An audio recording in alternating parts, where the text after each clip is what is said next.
තෙරුවන් සරණයි ශ්‍රද්ධාවන්ත පින්වත් ඔබ සියලු දෙනාට. පින්වත්නි, සැමසිත සුවපත් කරන්නට ලෞතුරු ශ්‍රී සද්ධර්මය මුළු ලොවටම බෙදා හරින බෞද්ධ නාලිකාවේ කුරුණෑගල මධ්‍යස්ථානයේ මගින් ඔබ වෙත ගෙන එන මේ උතුම් සදහම් දේශනාව මෙලෙසින් ආරම්භ කිරීමටයි මේ සූදානම් වන්නේ. පින්වත්නි, මේ උතුම් සදහම් දේශනාව පැවැත්වීම සඳහා අප සිදු කළ ගෞරවනීය ආරාධනාව පිළිගෙන මේ උතුම් සදහම් මණ්ඩපයේ වෙත වැඩම කොට වදාළ පූජනීය පන්නල ධම්මිස්සර පින්වත් ස්වාමින් වහන්සේව අප සියලු දෙනාම එක්ව සාදු නහඳ පවත්වා වන්දනා කරමු. සාදු සාදු සාදු. පින්වත්නි, මේ උතුම් සදහම් දේශනාව මෙලෙසින් ඔබ වෙත ගෙන එන්නට සිය පින්බර දායකත්වය ලබා දෙන්නට යෙදෙන්නේ අඹගස්සව හාතාගම පදිංචි බණ්ඩාරමැණිකේ දිසානායක මහත්මිය, රුවන් දිසානායක මහතා, ගයානී ශාලිකා දිසානායක මහත්මිය, ප්‍රසන්න දසනායක මහත්මිය යන පින්වත් පිරිස විසින් එසේනම් ඔබ අප කෙරෙහි මෙත් සිතින් මේ උතුම් සදහම් දේශනාව පවත්වන්නට ගෞරවනීය දේශකයන්න් වහන්සේට নমස්කාර පූර්වකව ආරාධනා කර සිටිමු. අවසරයි ස්වාමින් වහන්සේ. සාදු සාදු සාදු. නමෝ තස්ස භගවතෝ අරහතෝ සබ්බ ධම්මේසු අප්පටිහත ඥානචාරස්ස දස බලදරස්ස චතු විසරජ්‍ය විසරදස්ස සබ්බ සත්තුත්තමස්ස ධම්මිස්ස රස්ස ධම්ම රාජස්ස ධම්මස්සාමිස්ස තථාගතස්ස සබ්බඤුනෝ සම්මා සම්බුද්දස්සේ. නමෝ තස්සේ භගවතෝ අරහතෝ සබ්බ ධම්මේසු අප්පටිහත ඥානචාරස්සේ දස බලදරස්ස චතු විසරජ්‍ය විසරදස්ස සබ්බ සත්තුත්තමස්ස ධම්මිස්ස රස්ස ධම්ම රාජස්ස ධම්මස්සාමිස්ස තථාගතස්ස සබ්බඤුනෝ සම්මා සම්බුද්දස්සේ. නමෝ තස්සේ භගවතෝ අරහතෝ සබ්බ ධම්මේසු අප්පටිහත ඥානචාරස්ස දස බලදරස්ස චතු විසරජ්‍ය විසරදස්ස සබ්බ සත්තුත්තමස්ස ධම්මිස්ස රස්ස ධම්ම රාජස්ස ධම්මස්සාමිස්ස තථාගතස්ස සබ්බඤුනෝ සම්මා සම්බුද්දස්සේ.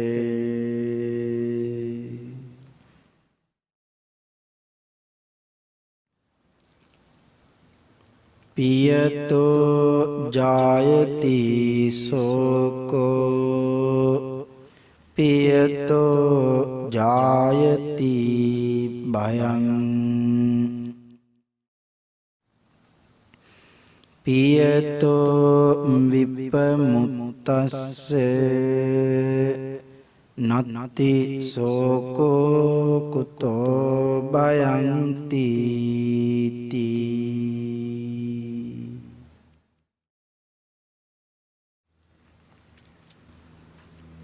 සද්ධර්ම ශ්‍රාවක කාරුණික ගුණගරුක බෞද්ධ පින්තුනි, බොහෝම ශ්‍රද්ධාවෙන් යුතුව මේ පින්වත් පිරිස සැදී පැහැදී සෝදානම් වෙන්නේ තථාගත ශාන්තිනායක සම්මා සම්බුදුරජාණන් වහන්සේ විසින් ලෝක සත්වයින් පිළිබඳ අනන්ත අප්‍රමාණ කරුණාවෙන් දයාවෙන් මෛත්‍රියෙන් යුතුව අවබෝධ කොටගෙන දේශනා කොට වදාළ අති උතුම් ශ්‍රී සද්ධර්ම රත්නයෙන් අබමල් රේණුකටත් වඩා අඩු පුංචි දහම් කොටසක් දේශනය කරවාගෙන ධර්ම ගෞරවයේ පෙරදරි කොටගෙන දේශනාගත ධර්මයේ ශ්‍රවණය කරන්නත් එසේ ධර්ම ශ්‍රවණය කිරීමෙන් ලැබෙන අවවාද අනුශාසනා තම තමන්ගේ ජීවිතවලට එකතු කරගෙන වඩාත් නිවැරදි ඊ타මත් ධර්මානුකූල වූ මෙලව ජීවිතයක් ගත කරන්නත් ධර්මානුකූල වූ නිවැරදි වූ මෙලව ජීවිතයක් තුළින් පරලොව සුගතිගාමී වූ ආයතික භවගාමී ජීවිතයකින් සැනසීමේ උතුම් වූ පරම පවිත්‍ර චේතනාවෙනුයි සද්ධර්ම ශ්‍රවණී සඳහා සැදී පැහැදී සූදානම් වෙන්නේ. පින්තුනි, මේ ලෝක ධාතුවේ පවතින සියලුම දහනයන් පරාජයට පත් කරමින් දිනන එකම දහනමේ පින්කම තථාගත ශ්‍රී සද්ධර්ම දානමේ පින්කමයි.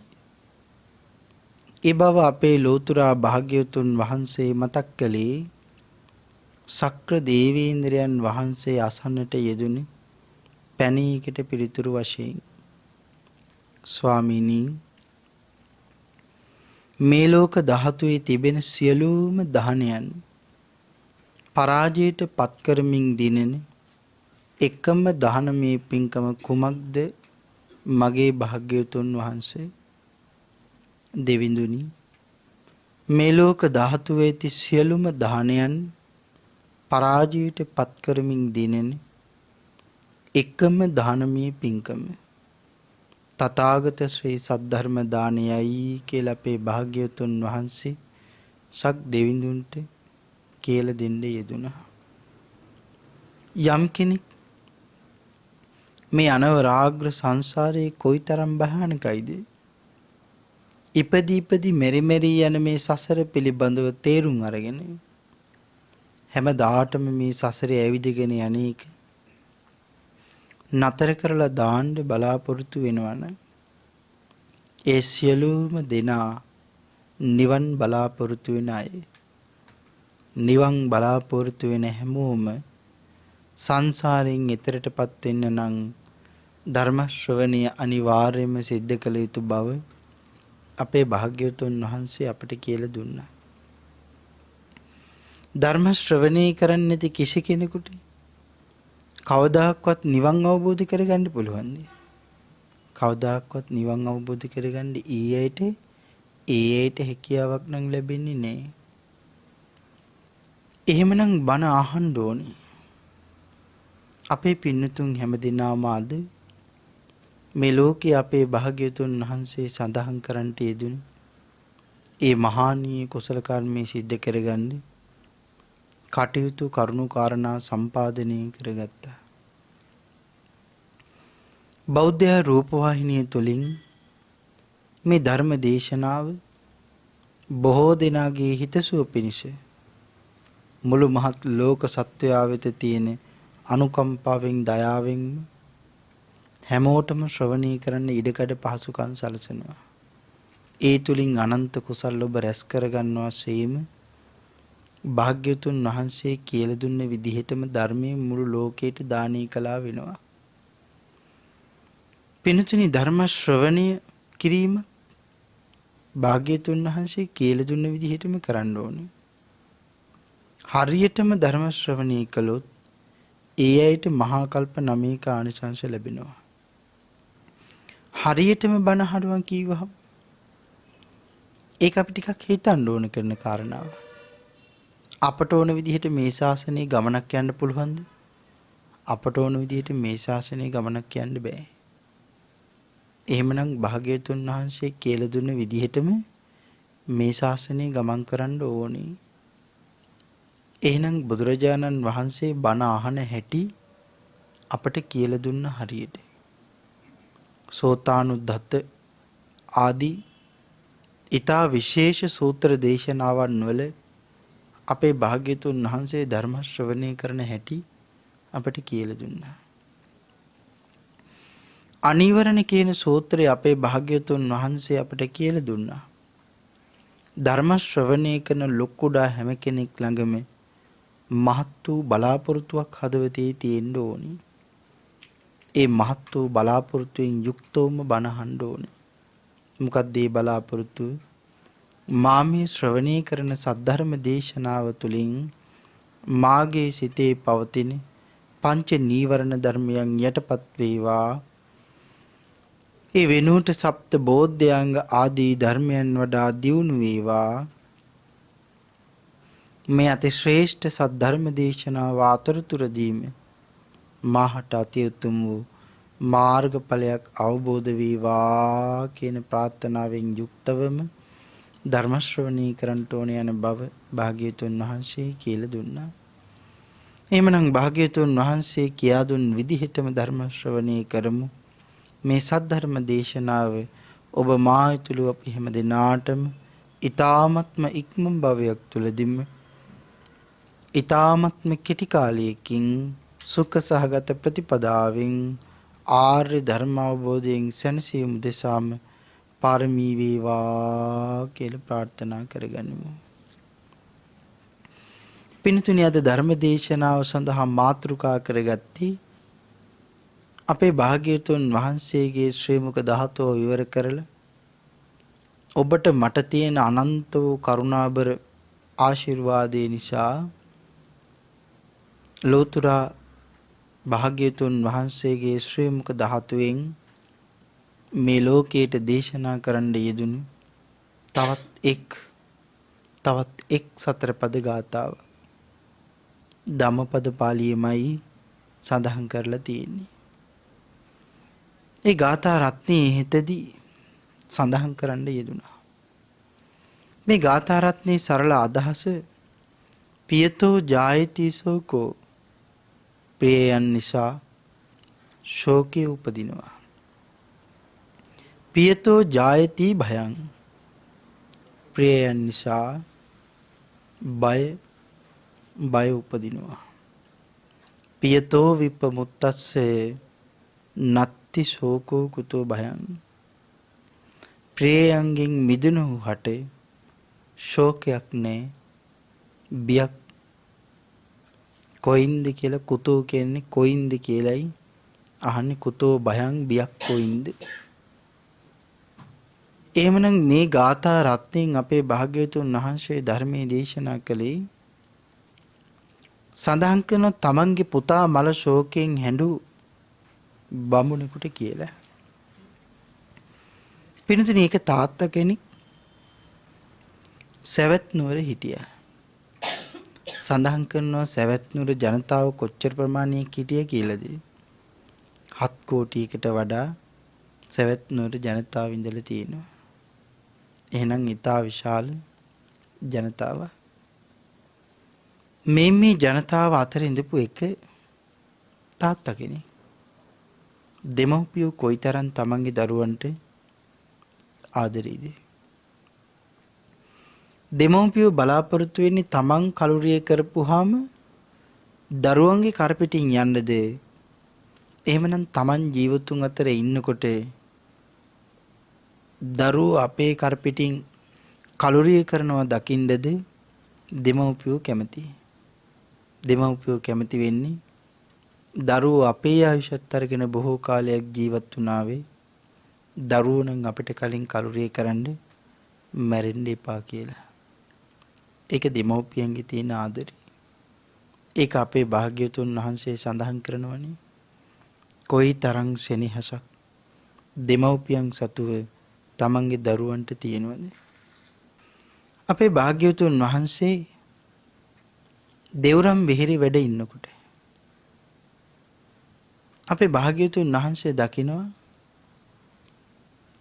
තමන්ගේ පුතා කලුරිය කරපු එක තාත්තා කෙනෙක් බොහොම ශෝකයෙන්, බොහොම වේදනාවෙන්, බොහොම දුකින් කඳුළු වගුරු ඉන්නවා. අපේ භාග්‍යතුන් වහන්සේ දන්නවා මේ හඬන බමුණු ළඟට මං ගියොත් ඔහුගේ හිතේ සනසන්න පමණක් නෙවෙයි ඔහුව සංසාරයෙන් එතරටපත් කරන්නත් මට පුළුවන්. හැබැයි මං ඉතින්ට යන්න ඕනේ. මේ බමුණට සෝවාන් වෙන්න සංසාරේ පින තියෙනවා. නමුත් භාග්‍යවතුන් වහන්සේ මේක දැක්කට මේ බමුණ දන්නවද මට සෝවාන් වෙන්න පින් තියෙනවා කියලා? සඳහන් කරන්නේ බමුණ දන්නේ නැහැ. ආන් ඒ නිසා ඒක දන්නේ භාග්‍යවතුන් වහන්සේ. අපේ භාග්‍යවතුන් වහන්සේ තවත් වයෝවෘද්ධ ස්වාමින් වහන්සේ නමක් එක්ක මේ බමුණගේ නිවසට පිණ්ඩපාතේ වැඩියා. බමුණ දැනගත්ත භාග්‍යවතුන් වහන්සේ ඇවිල්ලා තියෙන්නේ මට අනුකම්පා කරලා. ඉස්සරහට ගිහිල්ලා පිළි අරගෙන වන්දනා කරලා තමන්ගේ නිවස ඇතුළට එක්කරගෙන ගිහිල්ලා ආසනයක් හදලා ඒ ආසනයේ සුදු පිරිවැටයක් දාලා භාග්‍යවතුන් වහන්සේ වඩා හිඳවගෙන වන්දනා කරලා එකත් පසුව ඉඳගත්තා. මොකද බමුණ දන්නවා මට මගේ හිත සනසණ්ඩයි මේ වෙලාවේ භාග්‍යවතුන් වහන්සේ ඇවිල්ලා ඉන්නේ. ඒ නිසා භාග්‍යවතුන් වහන්සේගෙන් අහන්නේ ස්වාමිනී ඇයි ආවි කියලා අහන්නේ නෑ. සද්ද නොකර ඉන්නවා. අපේ භාග්‍යවතුන් වහන්සේම අහනවා බමුණු උපාසකතුමනි ඔබ ශෝකයෙන්ද? ඔබට දුකක් එහෙම දැනෙනවද? ඔබ දුකින්ද ඉන්නේ? ඇයි මේ කියලා ඇහුවා. ඒ වෙලේ සඳහන් කළා ස්වාමීනි මගේ පුතා මටත් ඉස්සර වෙලා කලුරිය කළා. ස්වාමීනි දාරක ප්‍රේමයේ දරු සෙනෙහස ඒක හරි බරපතලයි. කොහොම නම් මේක මං වාව ගන්නද? කොහොම නම් මේක මං දරා ගන්නද? ස්වාමීනි මගේ පුතා කලුරිය කළා. මගේ පුතා කලුරිය කරපු නිසා ඒ වේදනාව මට දරා ගන්න බෑ. මට හරියට වේදනයි ස්වාමීනි කියලා මතක් කළා. ආන් ඒ වෙලාවේ තමයි අපේ භාග්‍යවතුන් වහන්සේ සඳහන් කරන්නේ උපාසකයේ පුතුන්ගේ වෙන්ව යාම දුකට කාරණාවක් කියලා හිතන්න එපා. දැන් මේ උපාසකතුමා දුක් විඳින්නේ කුමන කාරණාවක් නිසාද? තමන්ගේ පුතා කලුරී කරපු නිසා. නමුත් භාග්‍යතුන් වහන්සේ ඇවිල්ලා සඳහන් කරනවා තමන්ගේ පුතුන්ගේ වෙන්ව යාම මේ දුකට කාරණාවක් කියලා හිතන්න එපා. ඉන් දුක් වෙන්නත් එපා. මරණය කියන ධර්මතාවය එක කෙනෙකුට දෙන්නෙකුට එක තැනක දෙතැනක එහෙම වෙන දෙයක් නෙවෙයි. මේ ලෝකයේ හැමතැනම මරණය කියන එක සිද්ධ වෙනවා. උපාසකේ යම්තාක් සත්වයෝ මේ භවයේ උපදිනවද?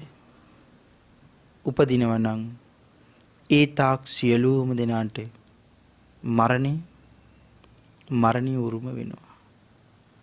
සියලුම දෙනාට මරණය උරුමයි. හැමදාම එකම විදිහට පවතින සංස්කාර මේ ලෝකේ නැහැ කියලා අපේ භාග්‍යතුන් වහන්සේ සඳහන් කළා. ඒකනේ සඳහන් කරන්නේ සබ්බේ සංඛාරා අනිච්ඡාති යදා පඤ්ඤාය පස්සති. සියලුම සංස්කාර ධර්මයන් අනිත්‍යයි කියලා යමෙක් නුවණින් දැනගන්නවා නම් විමසනවා නම් අත නිම්බින්දති දුක්ඛේ ඒ සමග්ගෝ විසුද්ධිය. මේ දුක් වලින් කෙරවලව ලබන අමා මහ නිවන සාක්ෂාත් කරගන්නවා කියලා අපේ භාග්‍යතුන් වහන්සේ අපිට කියලා දුන්නා. මේ ලෝකයේ තියෙන අස්ථිරතාවය පිළිබඳව අපේ භාග්‍යවතුන් වහන්සේ මේ උපාසකතුමන්ට කරුණු පහදලා දෙනවා. පින්තුනි මේ ලෝකයට උපන්න හැමෝටම මැරෙන්න සිද්ධ වෙන්නේ නැද්ද? මැරෙන්න වෙනවා. මේ ලෝකයේ විශේෂයෙන් කාරණා තුනක් තියෙනවා. උපාද ඒ කියන්නේ මොකද්ද? ඒ කියන්නේ ඉපදිනවා. ඉපදුනොත් මොකද වෙන්නේ? තිතිහි. තිති කියන්නේ මොකද්ද? පවතිනවා. එහෙනම් උපදිනවා ඊට පස්සේ පවතිනවා ඊට පස්සේ මොකද වෙන්නේ? භංග. භංග කියන්නේ විනාශ ස්වභාවයට පත් වෙලා යනවා. එහෙනම් උපදිනවා පවතිනවා නැති වෙනවා. එහෙනම් උපන්නා වූ යම් දෙයක් ඇද්ද ටික කාලෙකින් ඒ සියල්ල විනාශ වෙලා යනවා. නම් ගහකටත් වෙන්නේ කි නෙවෙයිද? ගහකටත් වෙන්නේ ඒ දෙයමයි. පුංචි කාලේ හිඳන හොඳට හැදුන ගහ ටික කාලයක් ලොකු වෙලා යම් කාලයක් මේ ලෝකයේ ඉඳලා එයා දන්නේවත් නැතුව මේ මහ පොළොවට කඩාගෙන වැටලා දරහැව වගේ විනාශ ස්වභාවයට පත් වෙලා යනවා. සමහර විට තිබූ තැනක්වත් හොයන්න හම්බ වෙන්නේ නෑ. එහෙනම් ගහටපත් වෙන ඒ ඉරණම නෙවෙයිද තිරිසන් ලෝකේ සත්වයින්ට ඇති වෙන්නේ? ඒකමයි. එහෙනම් තිරිසන් ලෝකේ සත්වයින්ටයි ඒ ගහටයි ඇති වෙන ඉරණමම නෙවෙයිද ඔබට මට ඇති වෙන්නේ? ඔබට මට ඇති වෙන ඉරණමත් ඒකමයි. ආන් ඒ නිසායි අපේ භාග්‍යවතුන් වහන්සේ සඳහන් කරන්නේ ඇඩීමෙන් දිදීමෙන් පළක්, ඇඩීමෙන් දිදීමෙන් පළක් නෑ කියලා. මේ උපාසකතුමන්ට අපේ භාග්‍යවතුන් වහන්සේ ධර්මයේ දේශනා කරනවා. පින්තුනි සඳහන් කළොත් අපේ විශාඛා මහ උපාසිකාවගේ එක පුතෙක්ගේ ඊටාම ලස්සන දියණියක් හිටියා. හරි ශ්‍රද්ධා සම්පන්නයි. සඳහන් කරන්නේ විශාඛා මහ උපාසිකාව මාළිගයෙන් එළියට බැහැලා යන දවසට මාළිගයට වැඩෙන ස්වාමින් වහන්සේලාටත් මහාන බවුණන්ට උපස්ථාන උපකාර කරන්න ආන්ගේ දියණියට පවර්ලයි බය නැතුව එළියට යන්නේ කියලා. එහෙනම් කොයිතරම් ශ්‍රද්ධාවක් ඇය සතු තියෙන්න ඕනද? හදිසියෙම කලුරිය කරනවා කියලා සඳහන් කරනවා. තෙත් සහිත කොණ්ඩෙන් තෙත් සහිත වස්ත්‍ර ඇඳගෙන හිත හදාගන්න භාග්‍යතුන් වහන්සේ ළඟට ගියා.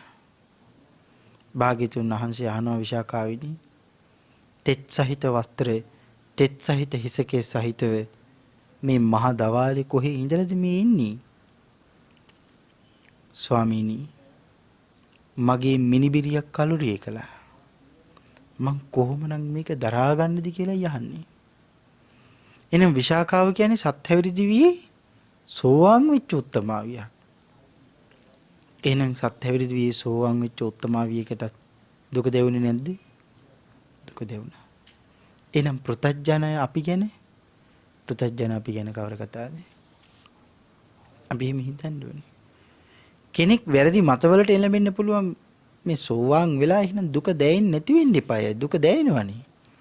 එතකොට සෝවාන් වෙනා කියන්නේ එහෙනම් මොකක් වෙනව කියලාද කියලා. සෝවාන් ධර්මතාවයේ පිළිබඳව වැරදි මතවාද වලට හරියට ගොඩක් අය එනවා.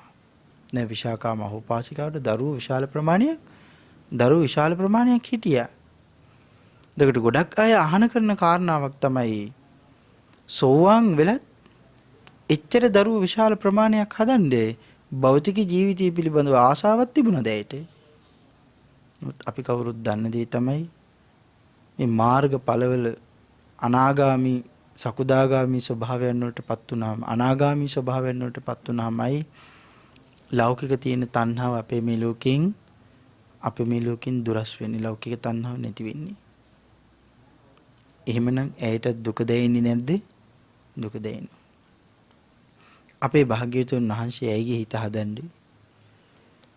අහනවා සවැත් නුවර සත්කෝටියක් පමණ ජනතාවගෙන් මේ සියලුම ජනතාව ඔබේ දරුවන් දුවපුතුන් වෙනුවට ඔබ කැමති නැද්ද විශාඛාවිනි කියලා ඇහුවා. සඳහන් කරනවා මොකද නැත්තේ ස්වාමීනි? මම බොහෝම කැමතියි මේ සත්කෝටියක් පමණ ජනතාව තරම් මට දුවපුතුන් දරුවන් ඉන්නවා නම් මම කැමතියි කිව්වා. වයසට ගිහපු ඉස්සර කාලේ අම්මලා නම් හරි කැමතියි. කිරියම්මලා කිරියත්තලා වෙන්න හරි ආසයි ඒක අදනම් කොහොමද දන්නේ නෑ. අතීතේ නම් තමන්ගේ දරුවට දරුවෝ 100ක් ලැබුණා. හරි සතුටු වෙනවා මං තවත් පරම්පරා දකින්නවා තවත් පරම්පරා දකින්නවා තවත් පරම්පරා දකින්නවා කිය හරි සතුටු වෙනවා. විශාකාවත් ඒකම සඳහන් කරන්නේ ස්වාමිනී මොකද නැත්තේ මම බොහොම කැමතියි මට තවත් දරු මුණුබුරන් ඉන්නවා නම් 7 කෝටියක් පමණ කියලා.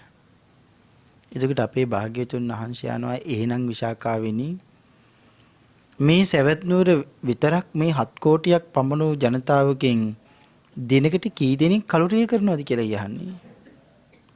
එතකොට සඳහන් කරනවා ස්වාමීනි අඩුම තරමේ 10 දෙනෙක්වත් එහෙම නැතිනම් 9 දෙනෙක්වත් 8 දෙනෙක්වත් 7 දෙනෙක්වත් 6 දෙනෙක්වත් එහෙම සඳහන් කරනවා 5 4 3 6 3 2 1 අඩුම තරමේ එක්කෙනෙක්වත් ස්වාමීනි කලුරිය කරනවා. එතකොට භාග්‍යතුන් වහන්සේ අහනවා විශාකාවෙනි ඔබට මේ කාරණාව ගැන කොහොමද හිතෙන්නේ? විශාකාවෙනි එහෙම වුණොත් ඒක එහෙමනම් ඔබට කවදාක්වත් තෙත නැති වස්ත්‍ර ඇඳගෙන තෙත නැති කොණ්ඩෙන් ඉන්න පුළුවන්ද කියලා ඇහුවා. එහෙනම් මේ අහන්නේ මොකද්ද? මෙච්චර දනුබුරුබුරන් ඉන්නවා නම් එක දවසකවත් තෙත් නැති කොණ්ඩෙන් තෙත් නැති වස්ත්‍ර ඇඳගෙන ඉන්න පුළුවන්ද? බෑනේ. මොකද දවසකට කී දෙනෙක් නම් මැරෙනවද? ආංගේලයි සඳහන් කරනවා ස්වාමිනී ඒක සැබෑව. එහෙනම් මට එච්චර දරුවෝ මොනන්නේ. එහෙම කිව්වා. ඒ වෙලාවේ අපේ භාග්‍යවතුන් වහන්සේ විශාකාවට සඳහන් කරනවා විශාකාවිනි මේ ලෝකයේ මරණී කියන ධර්මතාවය මේ ලෝකයේ හැමෝටම උරුමයි. එහෙනම් මරණී කියන්නේ මේ ලෝකයේ තියෙන අති භයානක සහ අති වේදනා සහිත එක දුක. අපේ භාග්‍යතුන් වහන්සේ සඳහන් කරන ජාතිපි දුක්ඛා ජරාපි දුක්ඛා ව්‍යාධිපි දුක්ඛෝ මරණම්පි දුක්ඛා. එහෙනම් ජාතිය ජරාවටපත් කරනවා. ජාතිය කියන්නේ මොකද්ද? ඉපදීම. හැබැයි ඉපදෙන එක ලේසිද? නෑනේ. ඉපදෙන එක ලේසි වෙන්නේ නෑ. ඉපදෙනකොට හරියට දුක් විඳින්න වෙනවා. අම්මගේ කුසට ඇවිල්ලත් කොයිතරම් කාලයක් දුක් විඳින්න වෙනවද? සඳහන් කරන්නේ අම්මා කෙනෙක්ගේ කුසේ අපායවන් ගණනාවකම දුක තියෙනවා කියලානේ අපේ භාග්‍යතුන් සඳහන් කරන්නේ. හරියට අවුරුදු කෝටි ගාණක් මේ නිරේක බලෙන් හිර කරලා තිබ්බා වගේ තමයි අම්මා කෙනෙක්ගේ කුසේ ඉන්නකොට මාස 10ක් මේ මනුස්ස ලෝකෙට උපදින්න වෙරවඩන දරුවට දැනෙන දුක අපේ භාග්‍යතුන් සඳහන් කරලා තියෙන්නේ. ඒක ජාතිපි දුක්ඛහ කියන කාරණාව පැහැදිලි කරන තැන අතිශය ගැඹුරින් අපේ භාග්‍යතුන් වහන්සේ කියලා දුන්නා. කෙටියෙන් සඳහන් කළොත් අම්මා කෙනෙක්ගේ කුස සුවඳයිද? නෑනේ. ඒකේ සුවඳක් නෑ කියලා අපි කවුරුත් දන්නවා. එහෙමනම් සඳහන් කරනවා අම්මා කෙනෙක්ගේ කුස ඇතුළ හරි දුර්ගන්ධයි කියලා. කොයිතරම් දුර්ගන්ධයිද? ගුහුත නිරේ තියෙන දුර්ගන්ධේ අම්මා කෙනෙක්ගේ කුස ඇතුලේ තියෙනවා කියලා සඳහන් කරන්නේ. මොකද මේ ගුහුත නිරේ කියන්නේ? අසුචි පැහැෙනවා කියලා සඳහන් කරන්නේ. ගුහුත නිරේ. සඳහන් කරන ගුහුත නිරේ බැරි වෙලාවත් පැරිලා මේ ඔබ මම ජීවත් වෙන මනුස්ස ලෝකෙට එහෙම ඒකේ දුගඳ ආවොත් එහෙම මේ මනුස්ස ලෝකේ ඉන්න හැමෝගෙම හිස පැලිලයි මැරෙන්නේ කියලා. ඒ දුගඳ දරා ගන්න බැරුව. එහෙනම් අම්මා කෙනෙක්ගේ කුසේ කොයිතරම් දුගඳක් තියෙනවද? ඊළඟට සඳහන් කරනවා අම්මා කෙනෙක්ගේ කුසේ කවදාකවත් එළියක් තියෙනවද? නෑ. ඒක හරියට කරුවර කාමරයක් වගේ. එහෙනම් ඒකේ කවදාකවත් ආලෝකයක් පේන්නේ නෑ. ආංගිකට සඳහන් කරනවා හරියට ලෝකාන්තරික මහනිරිය වගේ කියලායි සඳහන් කරන්නේ. ලෝකාන්තරික මහනිරිය කියන්නේ සක්වලවල් තුනක් මැද්දේ තමයි පිහිටලා තියෙන්නේ. ඒක සඳහන් කරනවා ඒකේ ඉන්න අය පැහෙන්නේ පිච්චෙන්නේ ඝන වූ අයිස් වලින් කියලා. ඒකට කවදාකවත් ආලෝකය වැටෙන්නේ ආලෝකයේ වැටෙන්නේ නැහැ. නමුත් සඳහන් කරනවා භාග්‍යතුන් වහන්සේ නමක් සම්බුද්ධ රාජ්‍ය ලබා ගන්නකොටත් සම්බුද්ධ රාජ්‍යයෙන් පස්සේ අසිරිමත් වූ ධම්සක දේශනා කරන අවස්ථාවේදී මහබෝසතාණන් වහන්සේ අම්මගේ කුස පිළිසිඳ ගන්න එනකොටත් මේ වගේ විශේෂ අවස්ථාවන් වලදී පුංචි ආලෝකයක් දැල්විලා පෙනිලා ඒක නැති වෙලා යනවා ඊටම ඉක්මනින්. ආන් ඉදාට තමයි ඒ නිරේ ඉන්න අය දැකගන්නේ. මේ ඉන්නේ මෙච්චර ප්‍රමාණයක් නිරේ ඉන්නවද? සමහර ටිකදී මමත් පැත්තකින් හිටියොත්, ඔබත් පැත්තකින් හිටියොත් එදාට දකින්න පුළුවන් මේ එදා අපිට හම්බුනේ අය නෙමෙයි ඉන්නේ කියලා අපි දකින්න පුළුවන්. නැත්නම් ඒ එළිය දැක්කුණ දවසට තමයි හරියට කලුර කාමරයක් ඇතුළේ දාලා වැහුවා වගේ. එහෙනම් ලෝකාන්තරික මහනිරේ දුක අම්මා කෙනෙක්ගේ කුසේ තියෙනවා කියලායි භාග්‍යවතුන් වහන්සේ සඳහන් කළේ. දරුවා ඉපදිනකොට සංඝාත මහනිරේ ගල් පෙරලෙනවා වගේ කියලායි සඳහන් කරන්නේ. පර්වත දෙකක් මැද්දට හිර වුණා වගේ කියලායි සඳහන් කරන්නේ. උපත් මාර්ගයේ දිගේ මනුස්ස ලෝකෙට ඉපදින්න දරුවා එනකොට අම්මට වෛද්‍යවරු කෑ ගහනවා තල්ලු කරන්න වීරිය වඩන්න කියලා. අම්මගේ වීරිය නැති වෙලා බැරි වෙලාවත් දරුවව තල්ලු කරන එක නතර වුණොත් එහෙම මොකද වෙන්නේ?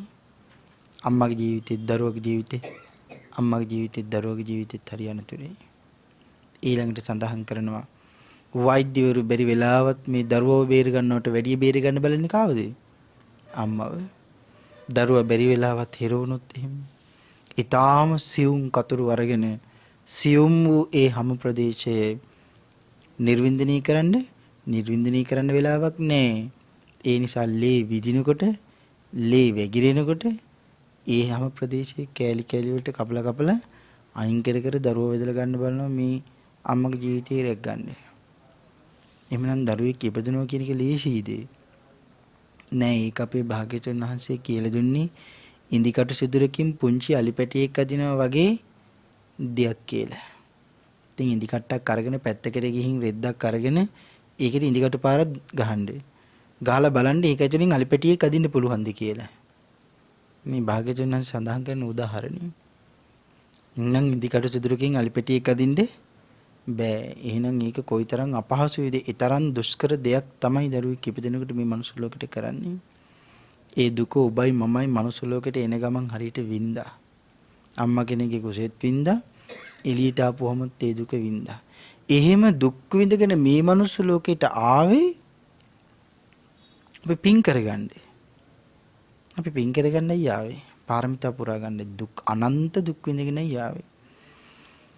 පාරමිතා පුරාගෙන පින් කරගෙන නැවතනම් මම මේ සසර ගමනින් ඇවිදින්නේ මම නිවන් දකින්නමයි ඒකටමයි මම වීරිය වඩන්නේ කියාගෙන මේ මනුස්ස ලෝකෙට එන්නේ. එහෙම ඇවිල්ලා අපි මේ ලෝකේ තියෙන එක එක බන්ධන වලට අහු වෙනවා. අහු වෙලා මොකද කරන්නේ? ආයෙත් සසරම පතනවා. අපි කියන්නේ ඒ අම්මා මගේම අම්මා වෙලා උපදීවා කියනවා. ඉතින් ඒ අම්මට නිවන් දකින්නත් බෑ. මේ දරුවට නිවන් දකින්නත් බෑ. ඇයි අම්මත් කියනවා එහෙනම් පුතේ මම උඹේ අම්මා වෙලාම ඉපදේවා කියලා ප්‍රාර්ථනා කරනවා. බාණ්ඩුව ගොඩාක් පාංශුකුල ගෙවල් වල මොකද කරන්නේ? අපේම තාත්තා වෙලා ඉපදේවා කියලා ප්‍රාර්ථනා කරනවා. ප්‍රාර්ථනාවෙන් නරකක් නැහැ. හැබැයි මේ ප්‍රාර්ථනාව හරහා කරන්නේ මොකද්ද? තවත් සසරට බැඳීමක් මේ කරන්නේ. එහෙනම් මැරිලත් අතහරින්න නම් කැමති නෑ. එහෙනම් මේකේ භයානකකම කොයි තරම්ද? එක ස්වාමින් වහන්සේ නම ඉනිකුණෙක් වෙලා ඉපදුනා චීවරයක. අපේ පින්තුන් දන්නව නේද? අලුතින් උන්වහන්සේ චීවරයක් මෙව්වා. හැබැයි මේ චීවරේ පුරවන්න කලින් ස්වාමින් වහන්සේට අපවත් වෙන්න සිද්ධ වුණා. ස්වාමින් වහන්සේ කලුරිය කරලා අපවත් වෙලා කාලේ ලං වෙනකොට ස්වාමින් වහන්සේලා ගිහින් මේ චීවරේ බෙදා ගන්න හැදුවා. අපේ භාග්‍යවතුන් වහන්සේ නුවණින් දැකලා මේ ස්වාමින් වහන්සේලා ළඟට ගිහින් කිව්වා මහණෙනි දින 7ක් යනකම් ওই චීවරේ බෙදා ගන්න එපා කියලා. ඇයි මේ ස්වාමින් වහන්සේ ඉනිකුණෙක් වෙලා මේ චීවරේ ඉපදුනා. එතකොට ඉනිකුණා එච්චර කාලයක් ජීවත් වෙන්නේ නැහැ. එයා මේකේ ඉඳලා මැරිලා යනවා. ඒකට භාග්‍යවතුන් වහන්සේ මේ ඒ ඉනිකුණාට උදව්වක් කළේ බැරි වෙලාවත් චීවරේ ස්වාමින් වහන්සේලා බෙදා හදා ගන්නකොට ඉනිකුණාගේ හිතේ ද්වේෂයක් ඇති වුණා නම් මගේ චීවරේ කොහෙද එක එකයට මන් දෙන්නේ. එහෙනම් මේ චීවරයකට ඇල්ම කරපු ස්වාමින් වහන්සේ නමක් මේ ගැන සඳහන් කරන්නේ. චීවරයට ඇල්ම කරලා. දැන් ඔය ඇත්තත් සිවුරු දකින්නකොට හරි ආස ඇතිනේ. ශ්‍රද්ධා සම්පන්නයි නම් ස්වාමීන් වහන්සේලා දකින්නකොට බුදුම ශ්‍රද්ධාවක් සතුටක් ඉපදිනවා. පැවිදි වෙන්න හිත චීවරයක් පරව ගන්නත් හොඳට හිතේ ඇති. නමුත් ඉතින් තණ්හාවකට පෙරළුනොත් ඒකත් හරි භයානකයි. ඉතින් එනිකුණා කලුරිය කරයින් පස්සේ තමයි එතනින් මේ චීවරයේ භාග්‍යතුන් වහන්සේ බෙදා ගන්න අවසර දුන්නේ. බැරි වෙලාවත් අපේ ස්වාමීන් වහන්සේලා භාග්‍යතුන් වහන්සේ වචනෙට ඇහුම්කන් දෙන්නේ නැතුව මේ චීවරේ බෙදාගත්තා නම් එහෙම මොකද වෙන්නේ? මේ ඉනිකුණා ද්වේෂ සහගත සිතින් තමයි මැරලා යන්නේ. මැරලා ගිහිලා ආයෙ කොහෙද ඉපදෙන්නේ? ද්වේෂ සහගත සිතින් එක්ක තිරිසං අපාය උපදිනවා. එහෙම නැතිනම් නිරේ උපදිනවා. එහෙනම් හිතලා බලන්නකෝ ඔයගොල්ලුන්ගේ හිතවල ඒ පුංචි කාරණාව අරමුණු කරගෙන ඔයගොල්ලුන්ගේ හිතවල කොයිතරම් රාගයක්, කොයිතරම් ප්‍රේමයක්, කොයිතරම් සෙනෙහසක් මේ වස්තුන් කෙරෙහි ඔය ඇත්තන්ගේ හිතවල තියෙනවද? එක කාන්තාවකට සෙනෙහස දක්වපු එක පුරුෂයෙක් කලුරිය කරලා ගිහිල්ලා කලුරිය කලේ කොහොමද? අනේ මගේ බිරින්දෑව බොහොම තරුණයිනේ. ඇයව දාලා මට යන්න වෙනවනේ. ඇයව දාලා මට යන්න බෑ. දැන් නම් මට මැරෙන්න බෑ කියලාමයි කියන්නේ. නමුත් ඉතින් මැරෙනවා. කොහෙද ගිහින් ඉපදින්නේ? ඇයගේම කුසේ කුසපණුවෙක් කියලා ඉපදිනවා. ඉතින් ඇයට බඩේ අමාරු හැදෙනවා. ඇයි මොකද කරන්නේ? බේත් බොනවා හොඳ වෙන්නේ නැහැ.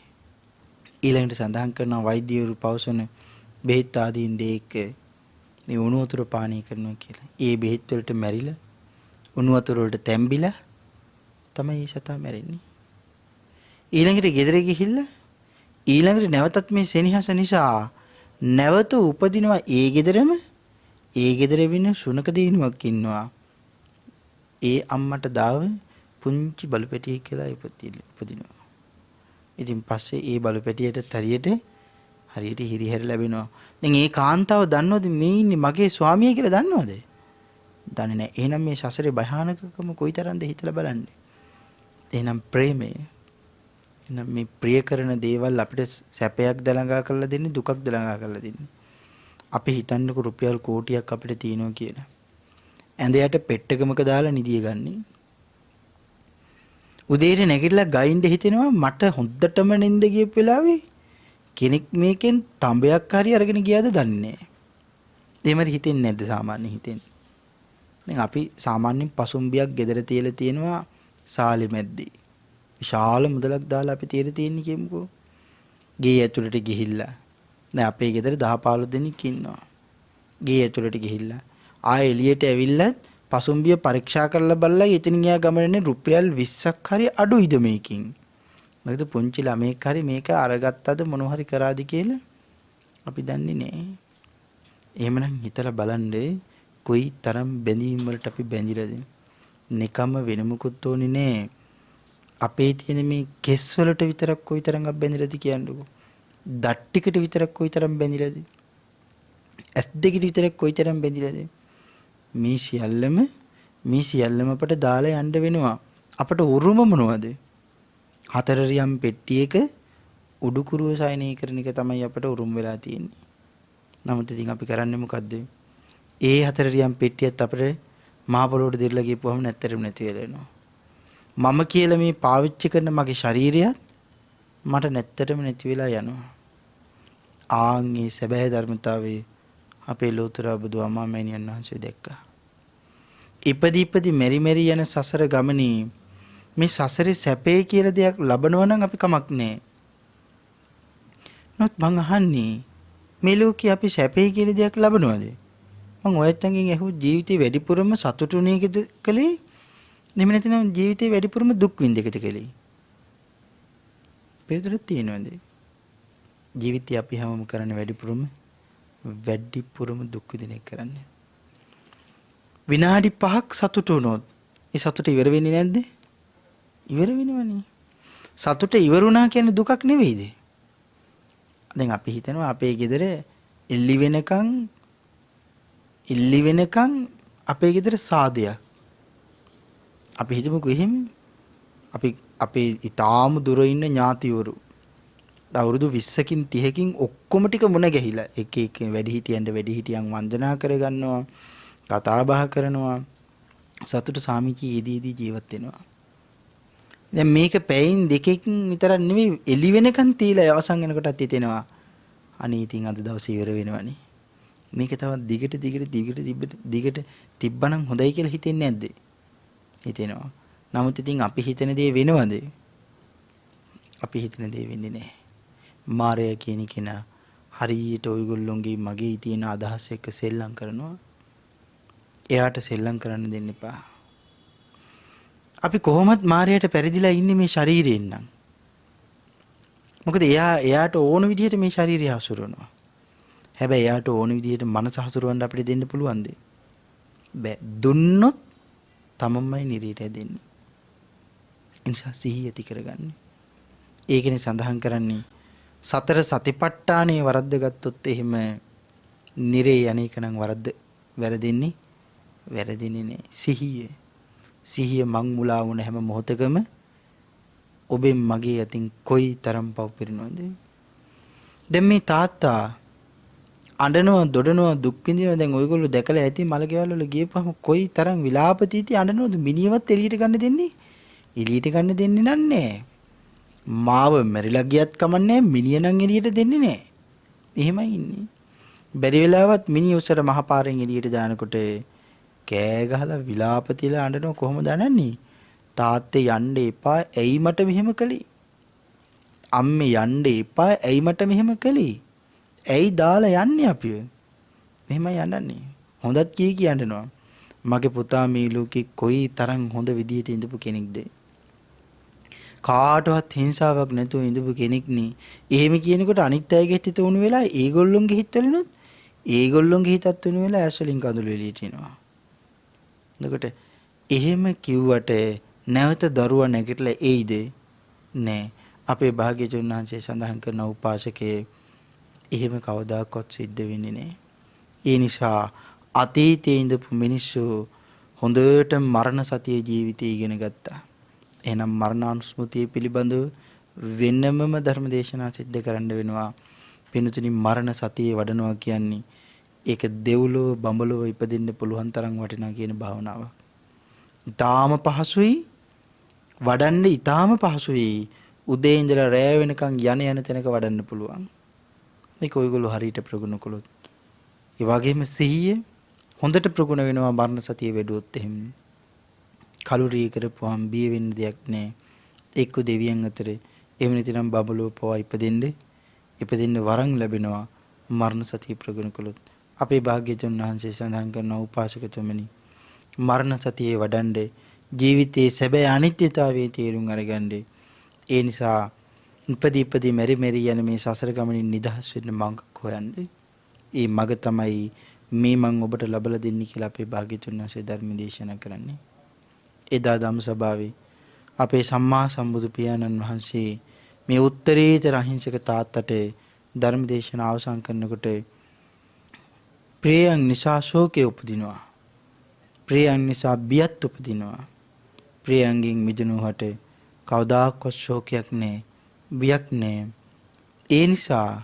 ඒ නිසා උපාසකතුමනි දැඩි ඇලීම, දැඩි තණ්හාව මේ සියල්ලම නැති කරලා දාලා බොහොම විවේකයෙන් ධර්මයේ ප්‍රගුණ කරන්න ආරම්භ කරන්න කියලා එදා ධර්ම දේශනාව අවසන් කරනකොට ශ්‍රද්ධාව නිසා සිහිය අවදි කරගත්ත නිසා කඳුළු මුගුරු වගුරු වන එක නතර කරලා දාලා භාග්‍යවතුන් වහන්සේ වන්දනා කරලා ලෝතර සම්මා සම්බුදු පියාණන් වහන්සේගෙන් අවසර සමාව අරගෙන සංසාරයෙන් එතරටපත් වන දහසක් නයින් ප්‍රතිමන්තේ සෝවාන් වාර ධර්ම ඵලයේ පිහිටියා කියලා සඳහන් කරනවා. එදා මේ ධර්ම දේශනාව වටේ ඉඳලා අහගෙන ඉඳපු අනිකුත් පිරිස ඒ සියලු දෙනාත් විවිධ මාර්ග ඵලයන් වල පිහිටියා කියලා සඳහන් කරනවා. ඔබ සියලුම දෙනාට මේ සසරේ තියෙන අනිත්‍යතාවයේ සැබෑ වශයෙන් තේරුම් අරගෙන සසරින් ඈතරටපත් වෙන්නේ තවමත් ජීවමානව වැඩ ඉන්නේ මගේ සම්මා සම්බුදුරජාණන් වහන්සේගේ ආශිර්වාදේ නිරන්තරයෙන් උදාපත් වේවා කියලා ආශිර්වාද කරනවා. මේ උතුම් සද්ධර්ම දේශනා මේ පින්කමේ දායකත්වයේ අඹගස්වැව හාතාගම පදිංචි බණ්ඩාරමණිකේ දිසානායක පින්වත් මහත්මිය අමිත රුවන් දිසානායක පුතණුවන් ගයානි ශාලිකා දිසානායක දියණිය ප්‍රසන්න දසනායක බෑණනුවන් ඇතුළු පවුලේ ඥාතිවරුන් අසල්වාසීන් සත්පුරුෂයන් කල්යාණ මිත්‍ර පින්තුන් විසින් උතුම් අරමුණ 2018 ජනවාරි 7 වෙනි දිනේ අභාව ප්‍රාප්ත වන්නට යෙදුණු ඩී.එම්. ඖෂධහාමි දිසානායක තම ස්වාමි පුරුෂයාණන්ට පියතුමාණන්ට ඒ ඥාතිවරයාණන්ට පින් අනුමෝදන් කිරීම ප්‍රාර්ථනාවන් සිද්ධ කරනවා. පියාණන්ට මේ පින් අනුමෝදන් වේවා. සසර ගමන සැපවත් වේවා. ආයු වර්ණ සැප බල ඥාන සම්පත් සිද්ධ වේවා. සසන වසනතුරු සුගතියක්ම වේවා. අමා මහ නිවනින් සැනසේවා කියලා පින් අනුමෝදන් කරනවා. එතුමන්ගේ මිය පරලෝකීය දෙමව්පියන් වන ඩී.එම්. කළුබණ්ඩා පියතුමන්ද ටී.එම්. පුංචි මණිකා තෙන්නකෝන් මෑණියන්ටද මේ පින් අනුමෝදන් වේවා කියලා ප්‍රාර්ථනාවන් සිද්ධ කරනවා. මෑණියන්ගේ මියගිය දෙමව්පියන් වන ඩී.එන්. සොද්දහාමි පියාණන්ටද සිට්ටම්මා මූණමලේ මෑණියන්ටද මේ පින් අනුමෝදන් වේවා කියලා පින් අනුමෝදන් කරනවා. පැමිණ සිටින ධර්ම ශ්‍රවණය කරන මේ පින්වත් හැම දෙනාගේ නමින්ද සියලුම ඥාතිවරුන්ගේ නමින් නැසීමිය පරලෝකීය සියලුම ඥාතිවර්ගයා මේ පින් අනුමෝදන් වේවා කියලා ප්‍රාර්ථනාවන් සිද්ධ කරනවා. රත්නත්‍රි ආශිර්වාදේ ප්‍රාර්ථනා කරනවා. ගයානි ශාලිකා දිසානායක පින්වත් දියණියට ප්‍රසන්න දසනායක බෑණනුවන්ටද ඒ වගේම රුවන් දිසානායක තම පුතණුවන්ටද රත්නත්‍රි ආශිර්වාදයෙන් නිදුක් නිරෝගී චිරජීවනයේ උදාපත් වේවා. මෙලොව ජීවිත පරලොව ජීවිත සුවපත් කරගන්න රත්නත්‍රි ආශිර්වාදයේ උදාපත් වේවා කියලා ආශිර්වාද කරනවා. සද්ධර්ම ශ්‍රවණය කරන්න පැමිණි ඔබ සියලුම දිනාටම නිදුක් නිරෝගී චිරජීවනයේ උදාපත් වේවා කියලා ආශිර්වාද කරනවා.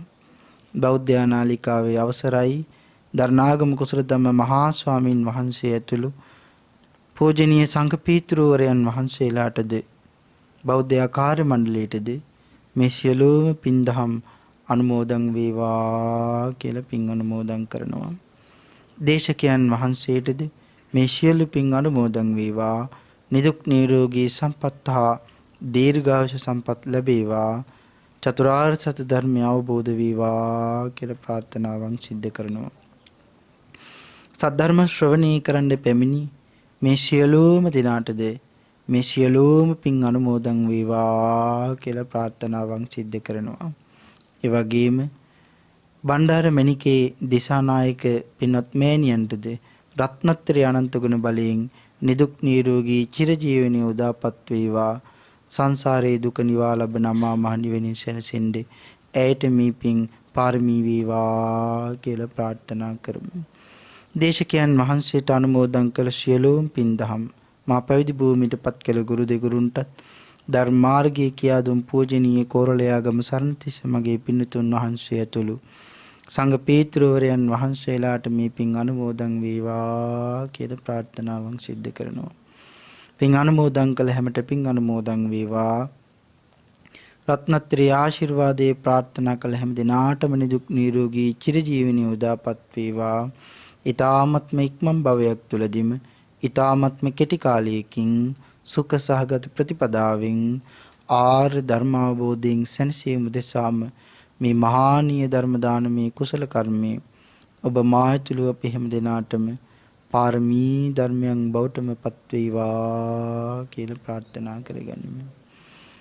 ආකාශට්ඨා ච බුම්මට්ඨා දේවා නාග මහිද්దికා පුඤ්ඤන්තං අනුමෝදිත්වා චිරන් රක්칸තු මං පරන්ති.